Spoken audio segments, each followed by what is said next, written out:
ಒಂದು ದೇವಸ್ಥಾನದಲ್ಲಿ ಪ್ರವಚನ ನಡೀತಾ ಇತ್ತು. ಗುರುಗಳು ತುಂಬ ಸುಂದರವಾಗಿ ಉಪನ್ಯಾಸ ಕೊಡ್ತಾ ಇದ್ರು.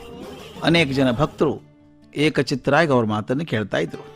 ಗುರುಗಳ ಮಾತು ನೇರ, ಕೆಲವೊಮ್ಮೆ ನಿಷ್ಠರ ಅನ್ನುವಷ್ಟು ಸ್ಪಷ್ಟ.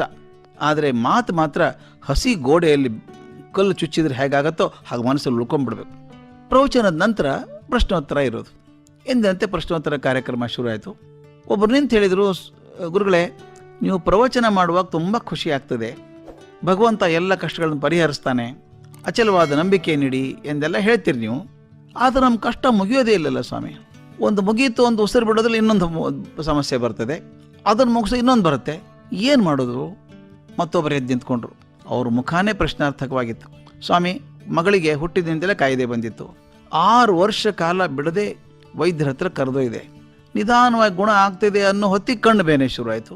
ಅದಕ್ಕೊಂದು ವರ್ಷ ಓಡಾಡಿದೆ. ಅದು ಸರಿಯಾದಾಗ ಅವಳು ಕಾಲೇಜಿಗೆ ಹೋಗೋ ಚಿಂತೆ, ಆಮೇಲೆ ಮದುವೆ ಚಿಂತೆ. ಮದುವೆನೂ ಆಯಿತು.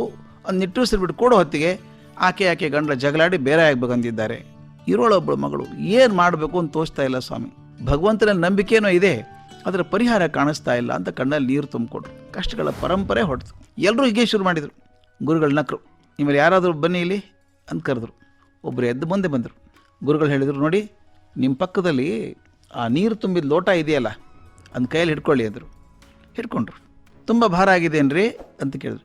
ಇಲ್ಲ, ತುಂಬ ಹಗರಾಗಿದೆ, ಅಂಥದ್ದೇನು ಭಾರ ಇಲ್ಲಲ್ಲ, ಒಂದು ಪುಟ್ಟ ಲೋಟ ಅಲ್ವಾ ಅಷ್ಟೇ ಅಂದರು ಶಿಷ್ಯರು.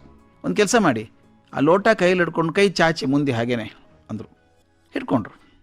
ಏನು ಅನಿಸುತ್ತೆ ಅಂತ ಕೇಳಿದ್ರು. ಏನಿಲ್ಲ, ಲೋಟ ಹಿಡ್ಕೊಂಡಿದ್ದೀನಿ ಕೈಯಲ್ಲಿ ಅಂದರು.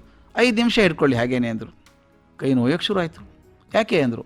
ಕೈ ನೋಯ್ತಾ ಇದೆ ಸ್ವಾಮಿ ಹಿಡ್ಕೊಂಡು ಅಂತ. ಇನ್ನೊಂದು ಅರ್ಧ ಗಂಟೆ ಹಿಡ್ಕೋಬೋದಾ ಅಂದರು. ಅಯ್ಯೋ ಇಲ್ಲ, ಕೈ ಹೊರಟು ಬಂದುಬಿಡ್ತದೆ ಅಂತ.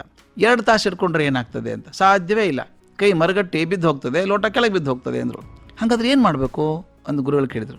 ಏನಿಲ್ಲ, ಲೋಟ ಕೆಳಗೆ ಇಡಬೇಕು ಅಷ್ಟೇ, ಹಿಡ್ಕೊಂಡು ಯಾಕೆ ನಿಂತ್ಕೋಬೇಕು ಅದನ್ನು ಅಂದರು. ಆ ಗುರುಗಳನ್ನ ಕೇಳಿದ್ರಂತೆ, ನೋಡಿಪ್ಪ ಎಲ್ಲರೂ, ಲೋಟ ಕೈಯಲ್ಲಿ ಹಿಡ್ಕೊಂಡಿದ್ರಲ್ಲ, ಲೋಟದ ತೂಕ ಹೆಚ್ಚಿಗೆ ಆಗಲೇ ಇಲ್ಲ, ತೂಕ ಅಷ್ಟೇ ಇತ್ತು.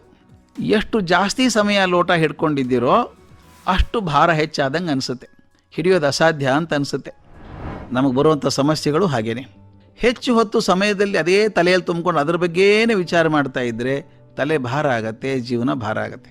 ಸ್ವಲ್ಪ ಹೊತ್ತು ಸಮಸ್ಯೆಗಳನ್ನು ಎತ್ತಿ ಕೆಳಗಿಡಿ, ಭಗವಂತನ ಧ್ಯಾನ ಮಾಡಿ, ಮನಸ್ಸನ್ನು ಬೇರೆ ಕಡೆ ತಿರುಗಿಸಿ.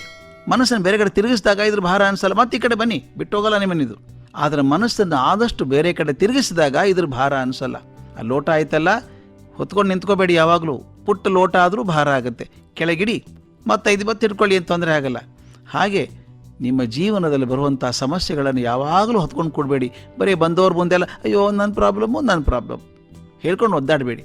ಕೆಳಗಡೆ ಇಡಿ, ಸ್ವಲ್ಪ ಬೇರೆ ವಿಚಾರ ನೋಡಿ, ಜಗತ್ತಲ್ಲಿ ಆಗ್ತಿರೋ ಸುಂದರತೆಯನ್ನು ನೋಡಿ, ಆಗ್ತಿರುವಂಥ ಸಮಸ್ಯೆಗಳು ಬೇರೆದವ್ರದ್ದು ನೋಡಿ, ಆಗ ನಿಮ್ಮ ಸಮಸ್ಯೆ ಭಾರ ಅನಿಸೋಲ್ಲ ಅಂದರು.